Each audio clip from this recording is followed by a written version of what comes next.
大家好，運吉台長啊！咁上次就話揾集咧就講下呢個鐵路發展策略2000入邊啊嘅嘢啊，所以今集就嚟比較下呢個20年後啦，呢個計劃完成咗幾多嘢呢？咁我哋首先嚟睇一睇呢個文件入邊2006年預計嘅鐵路圖啦。咁因為呢啲路線就喺2000年嘅起緊啦，所以就唔包括呢個 project 在內。咁就快速睇一睇呢2000至06年間嘅鐵路線啦。咁右圖片入邊咧就可以見到呢個迪士尼線啦、東鐵嘅落馬洲支線啦、馬鐵啦、西鐵啦同將軍澳線都落成咗噶啦。咁康城支線咧就喺09年就通車，因為兩鐵都新增咗2個轉乘站啦，分別就係南昌同尖東。咁另外圖片入面冇嘅呢個機場辦館站咧就係05年啟用嘅。咁昂坪360亦都係06年啟用啦。咁雖然圖片唔係好準啊，咁有啲06年開咗嘅列車線咧係唔喺圖片入邊，亦有啲06年仲未通到車嘅路線喺入邊。不過總之就唔係重點啦，就將來先有機會再講下港鐵歷史啦。因為今日就係睇呢個鐵路策略2000入邊有啲咩計劃同埋完成幾多嘅。咁當年咧政府係經過唔同嘅分析篩選啦，就定出咗6條方案路線，分別就係呢個北港島線啦、東九龍線啦、第4條嘅過海鐵路線啦、大圍至鑽石山線啦、九龍南環線、北環線嘅。咁另外亦都有其他唔同嘅獨立方案啦，分別就有啲西港島線啊、區域快線同港口鐵路線，跟住就攞嚟逐一睇一睇呢啲路線而家嘅情況啦。其實我就比較傾向咧開一集獨立去講呢條北港島線嘅，不過咧就是但而家就簡單講下呢條路線先啦。當然政府就建議將港島線咧就拆開2個部分，分別就由東涌線同將軍澳線去連接嘅。咁東涌線咧就去到香港站之後咧，就沿北港島線咧就經天馬站啦、會展同埋維園站，咁就去到炮台山站，再繼續一路去到柴灣總站嘅。咁將軍澳線咧就去到北角站之後咧，就直接去到天后咧，就唔經炮台山站啦，跟住就沿住本來嘅港島線咧就去到上環站，再連接西港島線嘅。咁當年西港島線咧係由上環出發啦，經西營盤啦、德輔道啦、寶翠蓮站去到終點堅尼地城站嘅。咁因為呢個西港島線項目咧，後來變數幾多幾複雜嘅，為咗慳時間咧，將來我揾一集先講啦。咁而家睇呢啲路線有進度咧，西港島線更改大部分嘅走線之後咧，就09年動工，咁就14年尾咧就部分通車咗。咁西營盤站就因為工程進度問題啦，16年先至通車。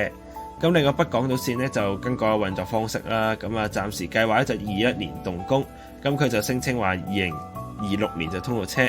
咁對我嚟講咧，就真係23年咧就動工，30年就通過車啦。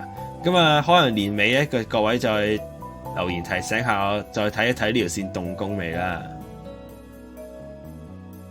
咁跟住講嘅就係沙中線啦。咁當年就分咗3段嘅鐵路嘅，就係東九龍線啦、第4條過海鐵路線啦，同埋大圍至鑽石山線嘅。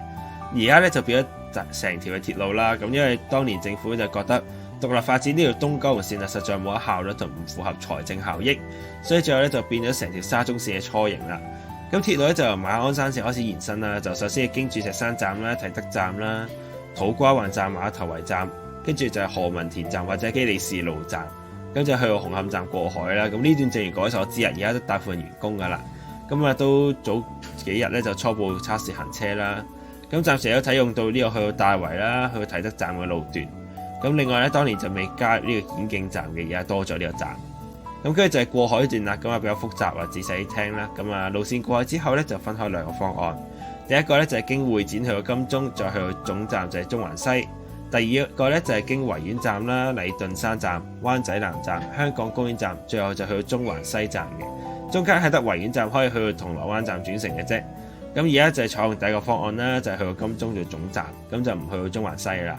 咁而家就動工噶啦，佢話就暫時計劃2022年頭通車，咁我睇起碼2023年先通到車咯。其實，跟住就係九龍南環線啊，就喺西鐵嘅九龍區嘅延伸，咁啊由南昌經西九龍站咧去到尖東站啊，咁就方便分流啲乘客咧就去到沙中線過海。呢個路線而家就係西鐵嘅部分啦，即係由南昌咧經柯士甸站同尖東站去到紅磡站嗰部分。順帶睇呢，本來呢條線仲有一個站嘅，就係叫廣東道站啊，打喺海港城附近啦。即係嗰時九鐵同附近商戶啊、九倉物業啊談判破裂，咁最後咧就決定取消起呢個站啦，咁啊變咗而家九龍南線嘅方案設計。最後咧條線就喺05年動工啦，09年就通過車。跟住就講呢個北環線。咁佢呢條線咧就計劃喺錦上路站出發咧，就經坳頭站啦、牛潭尾站啦、新田站，跟住就有分線嘅。咁啊兩條支線咧就一條就可以去到落馬洲站，另一條就係去到古洞站咧同東鐵去交匯嘅。咁就係由古洞咧就再去羅湖站。當年一個計劃咧路線就視乎當地交通嘅需求而定啦。咁最後咧到而家仲未有確實動工日期。暫時計劃咧就話到2034年完工啊，當年計劃就係2016年完成嘅。咁所以睇下我哋個孫有個機會去參與呢個興建啦。跟住就講呢個區域快線啦。咁呢個項目比較得意，咁就連接呢個市區至邊境嘅鐵路，咁就係方便乘客咧就由九龍咧就直達口岸過關翻大陸嘅。咁當年定時有兩個方案嘅，首先一樣都係紅磡出發嘅，咁就途經石硤尾開始咧就分開兩邊啦，一個咧就直通一條隧道直達粉嶺啦，去到羅湖或者文錦渡。第二條咧就係去到錦上路咧，就再同北環線咧就共用路軌啦，去到落馬洲同埋羅湖。咁呢一個計劃之後咧，經大幅度更改咧，就實行咗而家通埋車啦，就係而家嘅高鐵啦，就係呢個廣深港高速鐵路香港段，即係而家收九龍嘅嗰個站咧。咁相比起嚟咧，高鐵比當年計劃睇落咧係有用咗好多嘅喺交通嚟講。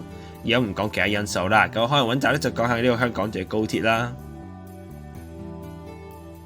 咁港口鐵路線呢個計劃咧就係吸納大陸嘅貨運咧，就去到香港嘅葵涌貨櫃碼頭嘅。咁其實葵涌貨櫃碼頭咧係香港一個好重要嘅經濟元素。好啦，揾日又講下呢個題目啦。死火啦，越挖越多坑添。咁啊，路線就計劃咧就連接羅湖同埋葵涌嘅新嘅一個港口嘅鐵路貨運站，但係就喺而家昂船洲嘅位置啊。咁走線方向都係兩個，一個咧就係經西鐵線咧，最後錦上路再轉北環線去到羅湖。呢條北環線真係好忙。咁第二個咧就係碼頭咧，就直接畫條隧道咧，就去到大圍南啦，再嚟東鐵路軌去到羅湖。喂，係邊個都好咧，都好擾民啊！反正咧，最後09年咧，政府就永久擱置呢個計劃啦。咁除咗以上嘅重點路線之外咧，報告亦都提出咗將來可以延伸探討嘅鐵路線啊。而家就快速睇下呢啲線啦。咁首先就係南港島線啦，冇錯，當年係興建呢樣嘢係考慮緊嘅啫。咁最後呢個計劃咧，好快咁落實興建通車喎，中間係得個9年嘅啫。咁同北環線再對比咧，真係好快手。第二條咧就係呢個第5條嘅過海鐵路啦。咁當然應該未諗到20年喺今日第4條仲未通過車。最好玩嘅就係咧，望住張圖咧係完全估唔到過海嘅位係邊嘅，唔通我小學嗰時亂吹嘅一條黃埔隧道啊，定係呢個尖沙咀海底隧道呢？第三個咧就係西部外走廊啊，由屯門咧就經迪士尼去到港島西區，而家就因為明日大嶼計劃就重新提翻出嚟啦。咁反正因為我好反對明日大嶼嘅，所以暫時都唔係好睇好呢條線。第4條咧就係後海灣線啊，就係呢個深港西部通道嘅位置。咁而家咧睇咧就深圳灣客量咧就應該唔需要鐵路住嘅，不過聽聞咧有研究緊咯。佢就係連接呢個深圳機場同香港機場啦，或者中環咁樣樣，咁就做個機場線。第5條咧就係赤鱲角線連接屯門同機場。望落係咪真係呢個屯赤路鐵路版啦？咁我諗暫時都未有需求啊，巴士要暫時做夠用。同上啊可能會同呢個後海灣線一齊整合呢個機場線。最後就係呢個東西九龍線咧，就服務九龍嘅東南部。不過我就完全睇唔明條走線同用意嘅。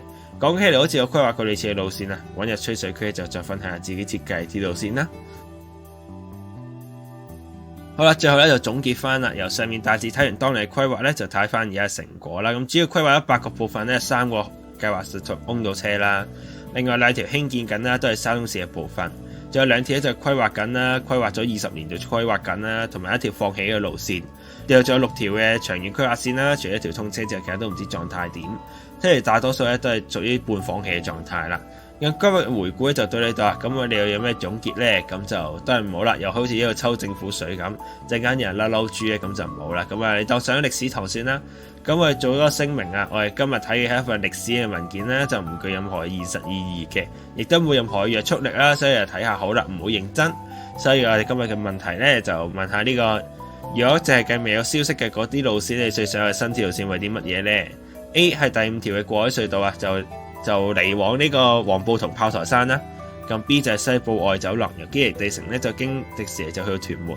C 就係後海灣線，由洪水橋去到深圳灣口岸，可以轉乘深圳地鐵。D 係赤鱲角線，由屯門經大橋口岸咧再到機場。E 就係東西九龍線，我決定就由奧運經旺角去到土瓜灣啦。F 就都係唔好啦，搞好而家計劃就算啦。至於其他分享你嘅睇法啦。咁最後咧，多謝大家同我睇咗咁多條嘅鐵路線啊！如果再想我睇我詳細分析下呢啲唔同嘅路線咧，歡迎撳個讚啦，第二個頻道。我哋下集再見啦，拜拜。